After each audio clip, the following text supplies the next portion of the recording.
অতি বড় সুন্দরী না পাই বর, অতি বড় ঘরণী না পাই ঘর।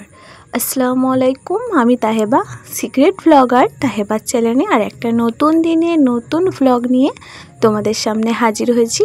আশা করছি আমার আজকের দিনের এই ভিডিওটা তোমাদের একটু হলেও ভালো লাগবে, তাই ভিডিওটা স্কিপ না করে পুরো ভিডিওটা দেখার অনুরোধ রইল।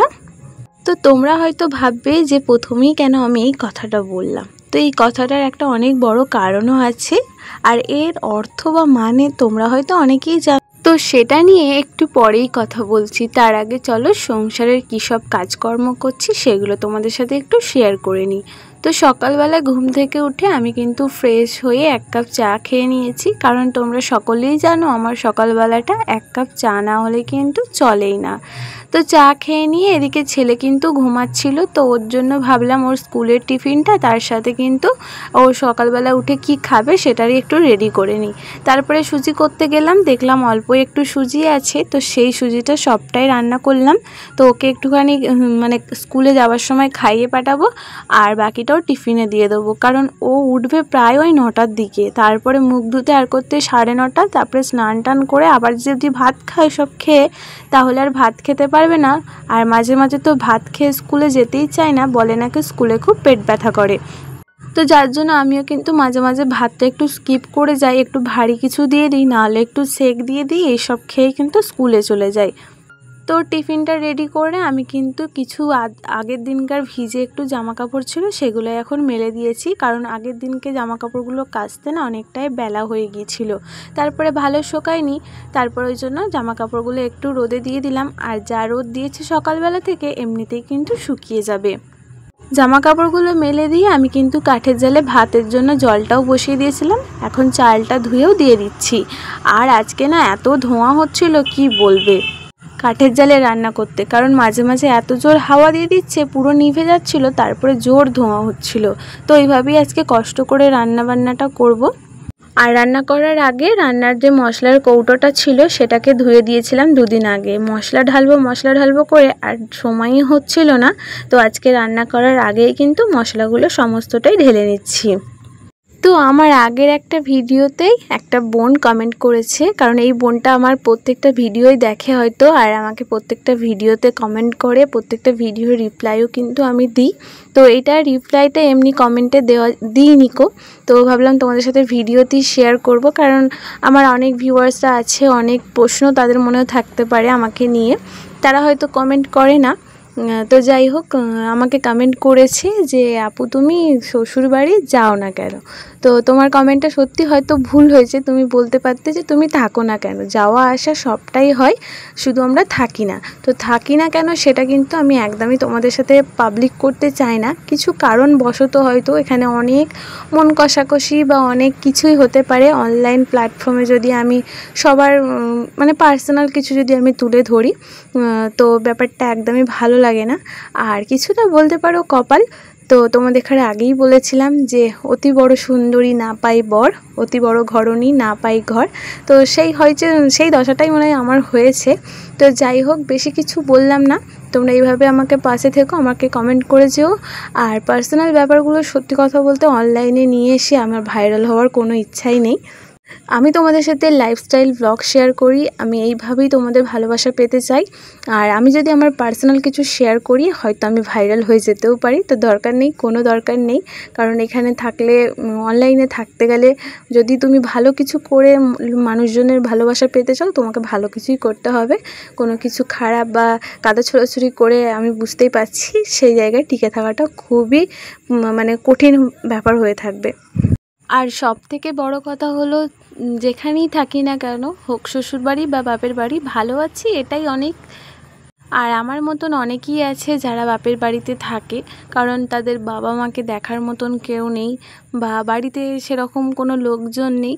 আর আমাদের বাড়িতেও হচ্ছে সেরকমই একটা মানে ব্যাপার, যে মা বাবার বাড়িতে কেউ নেই, আর মা বাবা একা, তাদের ঘরেও তো দেখতে হবে। আর কিছুটা এই কারণেও আছি, আর কিছুটা একান্তই মানে পার্সোনাল, সেটা তোমাদের সাথে শেয়ার করলাম না। যদি কোনো দিন বলার ইচ্ছা হয় বা সবাইয়ের পারমিশন নিয়ে যদি বলি, অবশ্যই তোমাদের সাথে একদিন শেয়ার করব। তো যাই হোক, কথা বলতে বলতে ওদিকে কিন্তু আমার অনেকগুলো কাজ হয়ে গেছে। সবজিগুলো কেটে নিয়েছি। আজকে করব পটল আলুর তরকারি, তার সাথে একটু বরবটি চচ্চড়ি। তো পটল আর আলুটা কেটে নিয়ে তারপরে ছেলের টিফিনটা প্যাক করে দিয়েছি। তারপরে বাকি সবজিগুলো কেটে নিয়েছি অফ ক্যামেরার মধ্যে। তারপরে ওদিকে ছেলেকে স্নান করানো, খাওয়ানো, রেডি করা, তারপরে তাকে ওর পাপার সাথে আজকে স্কুলে পাঠিয়ে দিয়েছি। আজকে ওর পাপা ছিল, আজকে আর আমি যাইনি। আজকে অনেকগুলো কাজও আছে। তো মা বেশ কিছু জামা কাপড় আমাকে সকালবেলাতেই ধুয়ে দিয়ে গিয়েছিলো। আর ওই জামা কাপড়গুলো যেহেতু ছাদে মেলা ছিল না, তারপরে রান্নাবান্নার দিকে একটু ঝামেলা ছিল, তাই জামা কাপড়গুলো আর মেলা হয়নি। তারপরে জামা কাপড়গুলো যেগুলো সকালবেলায় মেলে দিয়েছিলাম সেগুলো শুকিয়ে গিয়েছিলো, সেগুলো তুলে সেই জামা কাপড়গুলো মেলে দিয়েছি। আর এদিকে দেখো, আমি ভাতটা হয়ে যাবার পর পটল আলুর তরকারিটাও কিন্তু কাঠের জালে করে নিয়েছি। নামানোর সময় একটু গরম মশলা দিয়েছি। আজকে পটল আলুর তরকারিটা সত্যি অসাধারণ হয়েছিল। আর ছাদে এত রোদ চলে এসেছিল, তাও না আজকে কেন জানি না তাড়াতাড়ি রান্না করার জন্য একটু কাঠের জালেই রান্নাবান্নাটা সমস্তটাই করে নিয়েছি। শুধু ওই পটল আলুটা গ্যাসের মধ্যে ভেজেছিলাম, তারপরে যে চচ্চড়ি করবো বরবটি সেটাও না কাঠের জালে বসিয়ে দিয়েছি। আর ছাদে এত রোদ, তাই আর তোমাদের ঘরে নিয়ে গেলাম না। ওদিকে পটল আলুর তরকারিটা নামিয়ে দিয়ে আমি কিন্তু বরবটি চচ্চড়িটা বসিয়ে দিয়ে রান্নাঘরে এসেছি। রান্নাঘরের যে কাউন্টার টপের নিচেটা আছে স্ল্যাবটা, সেটার মধ্যে আমাদের দৈনন্দিন জীবনের যে হাঁড়ি বাসন যেগুলো লাগে, প্রেশার কুকার যা যা লাগে সেগুলো না অনেক অগোছালো হয়ে গিয়েছিলো। তার সাথে যেসব কৌটোগুলো আছে সেগুলো এলোমেলো হয়ে গিয়েছিলো, তাই ভাবলাম আজকে এগুলোকে একটু গুছিয়ে রাখি, তাই এগুলোকে এখন গোছাতে বসে পড়েছি। তোমরা যদি আমার ভিডিওর এই পর্যন্ত দেখে থাকো, আমার ভিডিওর কোনো পার্ট বা অংশ তোমাদের ভালো লেগে যায়, তাহলে একটা লাইক করতে ভুলো না। কারণ তোমরা অনেকেই আমার ভিডিও দেখো, কমেন্ট করো, কিন্তু লাইক করতে হয়তো ভুলে যাও। তাই মনে করে দিচ্ছি, ভিডিও দেখতে দেখতে একটু ছোট্ট করে একটা লাইক করে দিও। আর আমার চ্যানেলে নতুন হয়ে থাকলে অবশ্যই কিন্তু চ্যানেলটা সাবস্ক্রাইব করে পাশে থাকা বেল আইকনটা প্রেস করে দিও, যাতে আমি নতুন নতুন ভ্লগ দেওয়ার সাথে সাথেই তোমরা আমার ভিডিওগুলো দেখতে পারো। আর এই অনলাইন প্ল্যাটফর্মে একে অপরকে যদি না আমরা সাপোর্ট করি, আমরা কোনোদিনই কিন্তু এগিয়ে যেতে পারবো না। কারণ এই অনলাইনে প্রায় 2 বছর হতে চললেও আমি কাজ করছি, এখনও কিন্তু সেরকম কোনো সাফল্য লাভ করতে পারিনি। তোমরা যদি একটু দয়া করে আমার পাশে থেকো, তাহলে কিন্তু আমি খুবই উপকৃত হব। উপর ঘরে থালা বাসন কটা ছিল, সেটাকে মেজে আমি কিন্তু সোজা চলে এসেছিলাম নিচের ঘরে এসে বেডটাকেও পরিষ্কার করে নিয়েছি, কারণ সবাই তো চলে গেছে, এখন আমি বাড়িতে একা। আমার কিন্তু এই সময় কাজ করতে ভীষণ ভালো লাগে, কোনো রকম কোনো ঝামেলা হয় না। আর একা না একটু থেকে থেকে এমন অভ্যাস হয়ে গেছে, বেশি না লোকজনের মধ্যে আমাকে আর থাকতে ইচ্ছা করে না। তাই যতক্ষণ দেখবে আমি একা থাকি, আমার কিন্তু কাজ বাজ খুব তাড়াতাড়ি হয়ে যায়। তাই বাড়ি আসার সবাই যখন বাড়ি আসে, তখন কিন্তু আমার সমস্ত কাজ কমপ্লিট হয়ে যায়। এই যে খাটটাকে ভালো করে গুছিয়ে ঝেড়ে ছেলে যেখানটায় বই রাখে সেখানটা না ভীষণ অগোছালো হয়ে গেছিলো। আমি তো করেছি, তার সাথে কিন্তু ছেলেও করেছে, তাই দুজনেরই খাটনি আমাকেই খাটতে হবে, কিছু করার নেই। তাই বইপত্রগুলো ওর ঠিকঠাকভাবে গুছিয়ে রেখে দিলাম। তার সাথে আমাদের দৈনন্দিন জীবনে যেসব তেল, তারপরে সানস্ক্রিন, হেন তেন যা যা আছে যেগুলো আমরা ব্যবহার করি, সেগুলো একটু অগোছালো হয়ে গেছে, তো সেগুলো গুছিয়ে নিলাম। আর যতই অর্গানাইজেশন ব্যবহার করি না কেন, বাড়িতে যদি ছোট বাচ্চা থাকে, দেখবে সারাদিনে যে কতবার ঘর গোছাতে হয় তার কোনো ঠিক থাকে না। এমনিতেই দেখবে আমার ঘরের খাটটা 3 থেকে 4 বার সারাদিন ঝাড়া হয়, তারপরে ঘর গোছানো, জামা কাপড় এলোমেলো সমস্তটাই সবাই মিলে করে। তো এই জিনিসটা আমার ভীষণ খারাপ লাগে। তো ওর পাপাকে বারবার বলি যে তুমি একটু তো গুছিয়ে রাখতে পারো কোনো জিনিসটা, বারবার তো দেখো সারাদিন এই ঘর গোছাতেই যদি আমি টাইম দিয়ে দিই, আমার কিন্তু বাকি কাজকর্মগুলো হয় না। তো অনেক বলার পরেও যখন কেউ শোনে না, তখন দেখবে আর কিন্তু বলতেও ইচ্ছা করে না। এই যে ভালো করে দেওয়াল আলমারিটা একটু গুছিয়ে বেশ অনেক কটা জামা কাপড় ছিল, সেগুলোকে নিয়ে চলে এসেছি আজকে নিচের ঘরে। তো নিচের ঘরে এনে সেগুলোকে এখন ভাঁজ করে রেখে দিচ্ছি। এইগুলো আমরা প্রত্যেক দিন যেসব জামা কাপড়গুলো পরি, সেই জামা কাপড়গুলোই এখন গুছিয়ে ভাঁজ করে রেখে দেবো। আর জামা কাপড়, বড়দের জামা কাপড়, ছোটদের জামা কাপড় একসাথে রাখলে বেশ দেখবে খুঁজতে একটু অনেকটাই অসুবিধা হয়।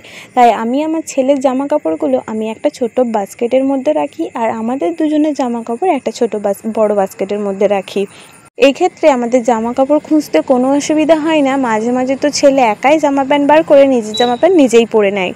তো জামা কাপড়গুলো গুছিয়ে ঘরটাও ভালো করে ঝাড়ু দিয়ে নিয়েছি, আর ঝাড়ু দেওয়ার পর উঠোনটাও কিন্তু ভালোভাবে ঝাড় দিয়ে নিচ্ছি।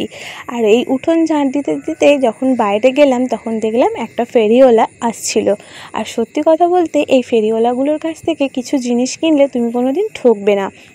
কারণ আমি অনেক সময় জিনিসপত্র দেখেছি অনলাইনের থেকে এইসব মানুষগুলোর থেকে জিনিসপত্র কিনলে এইসব মানুষগুলোরও একটু হেল্প হয়, তার সাথে তুমি অনেকটা সাশ্রয়ও করতে পারো আর অনেকটা কম দামে কিন্তু তুমি জিনিসপত্রগুলো পেয়ে যাও। তো আজকে আমি কী কী কিনেছি সেটা তোমাদের সাথে শেয়ার করব, দাঁড়াও একটুখানি পরে, ততক্ষণ উঠোনটা ঝাড় দিয়ে নিই। তো এই যে উঠোনটা ঝাড় দিয়ে চলে এসেছি, আর কী কী কিনেছি সেটাও নিয়ে চলে এসেছি। না এই বোতলটা আমি কিনিনি, এটা তোমাদের সাথে কিছুদিন আগে আমি শেয়ার করেছিলাম, মিশো থেকে কিনেছিলাম। ওই 110 টাকা মতন আমার দাম নিয়েছিল। আর এই যে এই বালতিটা কিনেছি, আসল জিনিসটা তোমাদের সাথে একটু পরে শেয়ার করছি। এই যে দেখো এই বোতলটা, হ্যাঁ অনেক নাটক করে ফেললাম, তো সত্যি কথা বলতে নাটক করার মতনই জিনিস। এই বোতলটা কিনেছিলাম আমি 110 টাকা দিয়ে মিশো থেকে।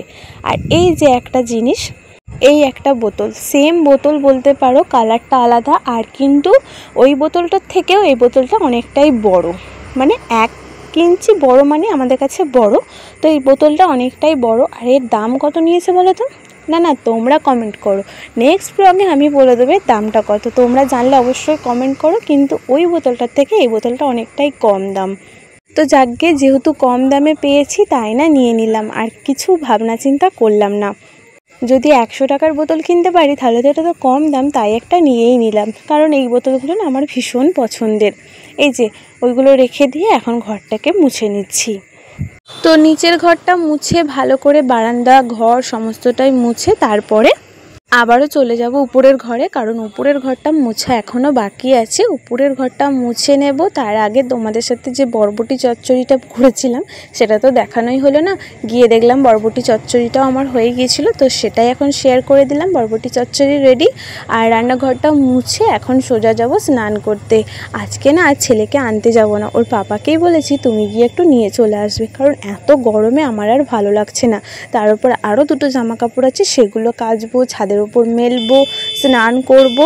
তো চলো আজকে ভিডিওটা এখানেই শেষ করছি। কেমন লাগলো অবশ্যই তোমরা কমেন্ট করে জানাতে ভুলো না। দেখা হচ্ছে নেক্সট একটা ভ্লগে।